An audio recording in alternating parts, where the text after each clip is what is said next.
Okay, guys, so here's part 2. So right here, you see Cruz coming out, and he has his Bible, and he stands there for a moment, and he starts speaking James 1:19, which says, be quick to listen, slow to speak, and slow to become angry. So after he finished reading that, obviously Oscar and I broke down. And moments later, I asked him, and I said, Cruz, I said, what made you go to your room and get your Bible?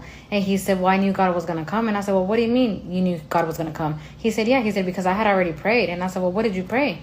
He said, well, I prayed for you and Papa to stop arguing. And he said, I prayed 3 times. And I said, well, what made you read James 1:19? And he said, well, that's what God told me. And I said, well, how did he tell you?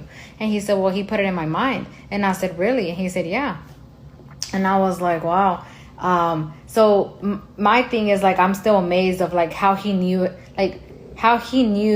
who to go to in the moment of trouble. Like, he had no doubt whatsoever. When he prayed with faith. You know, he had no doubt. He knew God was going to show up, and he did. And to me, it's like, I even told him, and I said, thank you, son. And he was like, for what? And I said, because you listen. I said, you listen to the voice of God.